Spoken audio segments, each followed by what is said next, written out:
morning. My name is Suzanne Morrigan. I am the Chief Accountant and Chief Profit Advisor here at Morrigan CPA. And today we're going to talk about a wonderful tax planning opportunity, and that is the Work Opportunity Tax Credit. Now, you guys are uber excited right now at the time of this taping. There's been PPP loans, there's EIDL loans, and now we're going to talk about Work Opportunity Tax Credit. You guys are probably thinking, oh my gosh, Uncle Sam, it feels like it's Christmas. The Work Opportunity Credit is a wonderful opportunity, and it's really a credit that the government generated to really encourage entrepreneurs to really give opportunity to those who typically don't have that. And in return of providing opportunity to what they call a targeted group, in return, the government will give you a IRS tax credit. So today we're going to talk about that and go in detail what that is, teach you how to apply for that, and give you some strategy really that you can use to maximize profitability and decrease your taxes. Before I go on, please go ahead and hit subscribe so that you can get more of our videos as well as more of our strategy on business as well as tax. Let's begin. So this is it's a federal tax credit. So I'm going to share with you a site from, hey Rochelle, how are you? I'm going to share for you a site. It's from Texas, but this is a federal tax credit. So if you're in Arizona, if you're in Florida, if you're in New York, it does not matter. This still applies for you. And this is a substantial tax credit because what it is as long as you hire someone from this targeted class, this targeted group of people, and they work for you for at least 120 hours, you're going to be able to claim this credit. So they have to just work with you, for 3 weeks, right? If they're full-time, just 120 hours to claim this credit. And it actually goes up if they stay with you for more than 400 hours. It actually goes up to, in some cases, 40%. And from a dollar standpoint, it's a huge dollar amount. For example, and again, every class is considered different. Some classes that have, you can get a tax credit for $9,600. So as you can see, strategically, the veteran class has the highest tax credit available, right? So here you've got $9,600 that you can claim if you would hire someone that is a disabled veteran that is disabled from a service-connected disability, and they've been unemployed for 6 months. You can get a credit for up to $9,600. Now, guys, a tax credit is completely different than a tax deduction. This is huge. This is huge for you guys because when you think about tax deductions, right? So let's say I get a $10,000 tax deduction because I have a mortgage, right? That I get a deduction, but that $10,000, I still have to pay that $10,000. But a tax credit is a dollar per dollar trade-off.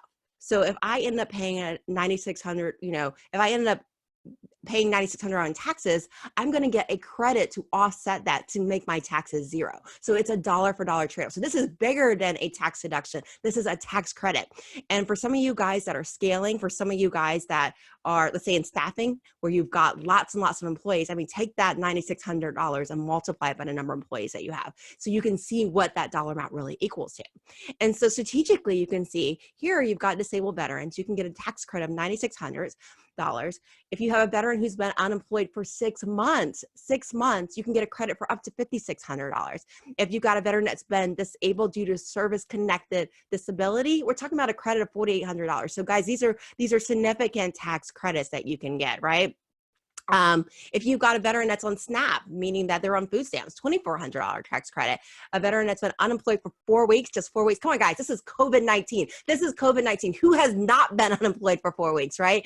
You can get a tax credit of $2,400. So right now, the opportunity to take advantage of this credit is huge just because of the situation that we are in right now with COVID-19. And let's say you don't hire a veteran. Again, keep in mind the groups are different. Every group has a different target amount of tax credit. If you hire someone that has a long-term family assistance member, you can get a tax credit of $9,000. And then the credit goes down, if you hire ex-felon of $2,400, but hey, it's $2,400 that the government's going to give you for hiring someone to give someone opportunity. So this credit is a serious credit, and seriously something that you really want to take advantage of here. So definitely if you're scaling, definitely if you're hiring, even if you're not hiring, the dollars are substantial, especially if you hire in the right categories. So let's go ahead and let's define exactly what a targeted group is. What is a targeted group, and who are these people that we want to hire? Who do we want to hire in this position? So I'm sharing my screen now. This is directly from the IRS side. I love the hearts, guys. Thank you. That's so nice. So let's talk about who is a targeted group, right? So the targeted groups from the IRS guidance are, and we're going to go in detail as to what these are in a moment. You've got your qualified Title IV-A recipients. You've got your qualified veterans. You've got your ex-felons. Now, all of you guys are not going to be able to hire ex-felons depending on the line of work that you're in.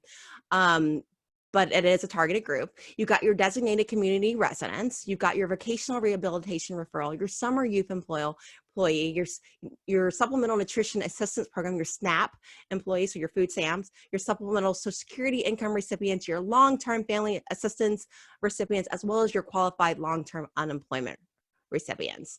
So let's go in detail as to what these are. And like I said, they may not be, you may not be able to use this in all cases, but again, it's the strategy. It's knowing what is a target group and knowing how to use it and knowing where your maximum credit is. So a qualified 4A recipient is an individual who is a member of a family receiving assistance on a state plan that's approved by Part 8 of Title IV of the Social Security Act related to a temporary assistance for needy families, so TANF. If they are receiving TANF for a 9-month period during an 18-month period during that hiring date, then you can go ahead and get a tax credit for that. Now, also a qualified veteran. Now, again, the qualified veteran, they have various levels, right, of tax credit you can get. And we kind of went over that in the first page. I'm going to go ahead and put that link into the Facebook group after this is over so you can pull that. But a qualified veteran, and one of the levels that you can use if you're using qualified veteran is that if you have someone that's receiving family assistance under the Supplemental Nutritional Assistance Program, or SNAP, food stamps, and they've only been using it for 3 months out of the first 15 months, you can qualify for that. And keep in mind, this is COVID-19 world. A lot of good employees that normally would not have used this program are now going on to this program. So this is going to be a hot credit for you guys to use this year. If you hire a qualified veteran that's been unemployed for at least 4 weeks, just 4 weeks, 4 weeks, 4 weeks. Come on now, that's like March to like April, right? 4 weeks, but less than 6 months. Again, you qualify for the work opportunity tax credit. If you hire a qualified veteran that's been unemployed for a period of 6 months in a 1-year period, again, qualified opportunity tax credit. Disabled veteran that's been disabled and service-connected disability, but not hired for more than a year, again, work opportunity tax credit. Disabled veteran that has been injured in service-connected disability that's been unemployed for 6 months, again, work opportunity credit. And these guys can do anything. I mean, you can literally, you can put them on social media, you can train them to answer phones. There's a lot of opportunities here. And again, even people that may have normally not been unemployed, but because of COVID-19 are unemployed, again, this is an opportunity to use this credit, right? And I know as an accounting firm, we've been able to use the credit in terms of hiring qualified veterans. Our concierge here, and she's our senior vice president of sales. I hired her in 2012. And she had literally just got out of deployment, and she was in Iraq. She had served in Iraq. And when I met Crystal, I saw amazing work ethic. I saw amazing talent. And although she had never done sales before, I saw someone that I could give an opportunity to, that she would learn fast, that she was moldable, trainable, that she would be able to succeed. And today she is my vice president of sales. So again, use the opportunity. Let the government pay you to train someone that can really succeed in your company. Use that as an opportunity for yourself. The other category is ex-felons here. And again, that's someone that's been convicted of a felony, that's been released from prison, and within a year, you can go ahead and get the work opportunity credit for them. Someone that's a designated community resident. So this is somebody that's at least 18 years old, between the age of 18 to 40, that lives in an empowerment zone. And I'm going to go through what an empowerment zone is for you guys so that you guys can see that. Even related to that designated community resident is a summer youth employee. So this is someone between the age of 16 and 18 that's really working, I would call it a summer job, right? Summer job. So high school students, someone that may want to do your social media marketing for you, may want to answer your phones for you, may want to do some filing for you. This is a great opportunity to train someone that may not have had the opportunity, and also have the government pay for it, right? Now, I do want to show you guys just in terms of work empowerment zones, so you guys can kind of see that. So when I think about empowerment zones, and this is coming exactly from the IRS website from their publication on this is a listing of the empowerment zones. Now, some of these, the ones that you're seeing here are your larger cities, right? They're your larger cities. So definitely screen it to see if you're in one of these cities, or if you hire remotely, if one of the people that you are hiring is in one of these empowerment zones. But it's not also just your big cities. You know, there are rural areas too that are considered empowerment zones. You know, like Kentucky Highlands, you know, is considered an empowerment zone. Delta communities in California is considered an empowerment zone. So many areas are considered empowerment zones. So it's not just the big cities that have it. Everywhere there's and I'm not going to say everywhere, but there are a lot of places do have empowerment zones that you can take advantage of this work opportunity credit. So again, hire those summer youths, give them an opportunity, give them training at a young age. Hire people in areas that may not be, you know, have had the opportunities before. Get a tax credit for that, right? You can get that work opportunity tax credit. The other area that you can get a tax credit for is the vocational rehabilitation referral, right? And these are people that have they may have a physical or mental disability, and really, again, it's to get them back in the workforce on that. So they're going through rehabilitative services to get back into the workforce. Those also qualify you for the work opportunity credit. Folks that have been on SNAP, people that have been on food stamps between the age of 18 and 40, right? If they have been on food stamps, or they are in a household where they are on food stamps, so just a family member of someone that's on food stamps, right? And they've been on it for at least 3 months in the past 5 months, you can get a work opportunity tax credit. Just giving someone the opportunity that now you can have the government subsidize for you. Supplemental Social Security SSI recipients. So if you have someone that's qualified Social Security recipient who has received SSI benefits within 60 days, again, it qualifies you for the work opportunity tax credit. If you have someone that is long-term family recipient, someone that has been a long-term family recipient of the Title 4A program for a minimum of 18 months, you know, again, tax opportunity credit. And again, it doesn't have to be the person. It could be someone that's living in the household. It could be the child. It can be someone that is simply, you know, in that situation. Again, you can get a tax credit for hiring this person. And then finally, someone that's been on qualified long-term unemployment, right? So someone who has been on unemployment for not less than 27 weeks can help you get the work opportunity tax credit. So lots of opportunities to get this work opportunity tax credit. And especially with COVID-19, people that are not normally on unemployment or in these situations, but are just there, you can get the work opportunity tax credit. So amazing opportunity for that. Now, let's talk about eligibility. Let's talk about eligibility. How do you find people that are eligible for it? How do you screen for it? How do you identify these candidates, right? And what do we need to do from a compliance standpoint for this? So again, what's required to obtain this credit is that you have to have that person certified by your workforce agency, and that's usually your unemployment agency in your state. And I will share with you what those are to help you find those. But you will have them certify that this person is of a targeted group or eligible class. And what will happen is you will literally, within the first 28 days of employing that person, you will need to submit this paperwork to that state unemployment agency. And you're going to do that on a form 8850. And I'm going to share the link for that. I'm also going to show you what the form looks like so that you can apply for that. And so within the first 28 days of you hiring this person, you want to make sure that you submit this certified mail, right? Certified mail, because nobody receives anything unless it's certified mail. You're going to want to submit the form 8850 to your workforce agency. And literally, it's a pretty simple form, and your applicant is going to complete this form. So it's going to have like their name, where they live, their social security number, and they're going to certify, they're going to self-certify that they are in one of these situations. They're going to certify that they've been on unemployment, that they may be receiving TANF, that they're a veteran. They're going to self-certify this. And what we recommend to our clients is that have this form as part of your application. Have it as part of your application, that you're not discriminating against everybody. Everybody gets this form as part of your application, and have them fill it out. And so immediately you know who was eligible or not eligible for this work opportunity credit. And then once you see that they are, you're going to complete this portion of the form, and you're going to submit it to the workforce agency in your area. And so that's what you're going to do with that. Now, in addition to that form, you're also going to submit another form with that.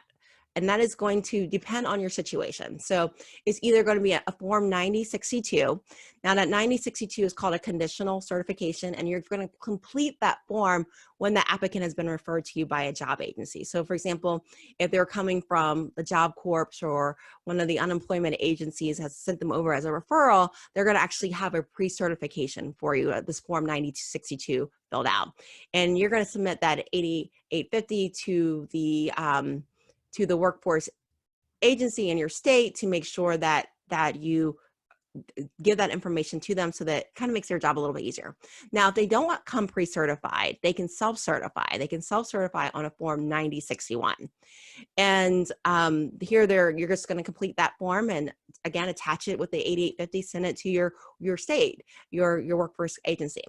And if they are a long-term unemployment recipient, again, it's a self-attestation form. So they're going to fill out a form 9175. And in terms of state agencies and where you are going to send this to, let me go ahead and show you where that is so that you have for your records. So for your state agencies, that's going to depend on your state. And I will attach this to your Facebook group here so you'll be able to see that. But depending on the state, this is the addresses that you're going to send this form to in order to get that tax deduction. So remember, within 28 days, you're going to send this to your state workforce agency, and you're going to be able to get that certified so that you can take that work opportunity credit. So the 8850 does not go to the IRS. It simply goes to the state agency who's going to certify it and approve it so that you can go ahead and get that tax credit. Because we're not talking tax deduction. We're talking dollar for dollar trade-off on tax credit, right? Which is a pretty huge, big deal.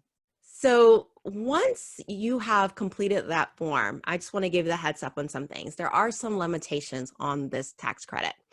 The tax credit is going to be limited to either your business income tax liability, so your total taxes that you owe as a company, or it's going to be limited to your Social Security tax owed for that credit. And if you're not able to use all the credit because the credit exceeds the amount of tax that you would have had for the year or the amount of Social Security that you paid, you can actually carry it back on your tax return to get a refund from the prior years, or you can carry it forward in order to get a tax credit.